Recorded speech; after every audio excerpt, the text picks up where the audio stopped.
Essa é a grande tragédia do Brasil. A gente mandar estagiário para a presidência da República porque o Brasil não tem um projeto. Nós vamos conversar sobre o coronavírus, eu espero que é mais importante.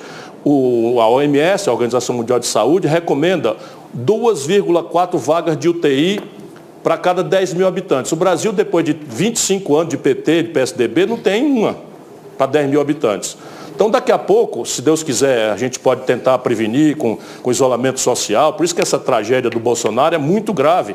A gente pode não ter um pico, mas se acontecer um pico que deve começar daqui 2 semanas, vai colapsar a rede de saúde do Brasil. Nós precisamos acelerar rapidamente a habilitação de leitos de retaguarda para internação.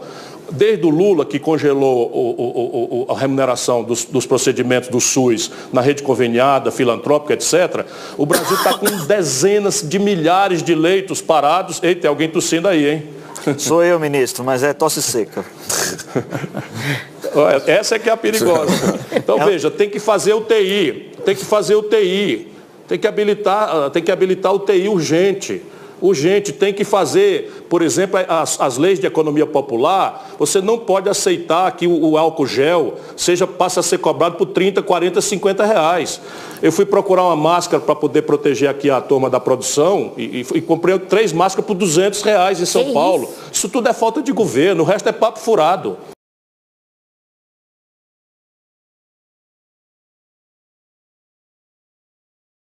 O SUS é uma ideia generosa, nós temos que preservar essa ideia generosa, que é a ideia de que é dever do Estado, portanto, obrigação dos municípios, dos estados, da União, prover saúde sem qualquer nível de condição, de renda, etc, etc. Porém, essa ideia ela não se aperfeiçoa por 2 razões. O SUS, a essa altura, ainda não tem um sistema de avaliação, supervisão e controle, portanto, você tem um SUS que funciona maravilhosamente bem ali, e nas mesmas regras, com mesmas dificuldades, funciona precariamente acolá. Por quê? Porque não existe um sistema de avaliação que o povo possa até saber que aquilo é o responsável é o prefeito, acolá é o responsável é o governador, acolá é o responsável é a União. Então eu vou implantar essa adaptação, que é um sistema de avaliação e controle, e vou dar ao usuário o poder de avaliar a rede, a forma com que ele foi atendido, e vou estabelecer que essa avaliação do usuário vai ser um prêmio adicional às boas unidades que bem tratarem a nossa população. Isso é uma coisa que nós já... Pagamento de bônus para quem adicional para quem conseguir a bom desempenho, unidade a unidade. Isso é a primeira linha, mas não é só isso. É capacitação gerencial, é questão de formação do profissional de saúde, é uma série de coisas, enfim, que tem essa linha. A outra é subfinanciamento.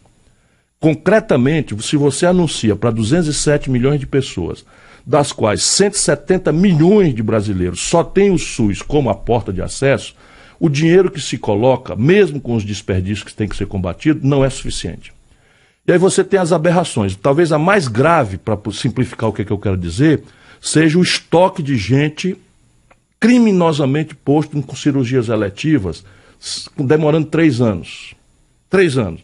É o estoque de gente em que você gasta uma fortuna para fazer a atenção básica, e o doutor faz a consulta e pede um exame especializado e você não realiza isso. Em São Paulo, que é o estado mais rico, você demora meses para resolver, e outros lugares do Brasil chega a muitos anos. Então isso eu vou corrigir também, porque nós temos que revogar, atenção Salomão, temos que revogar a emenda 95, que essa gente introduziu, porque a pretexto de que nós temos que ser austeros, e eu sou austero. 95 é o teto de gastos. Estabeleceu um teto de gasto por 20 anos, o Brasil está proibido de expandir o investimento em saúde, educação e segurança. E deixou livre os abusos da Previdência e deixou livre a despesa financeira, que leva mais da metade do orçamento do país.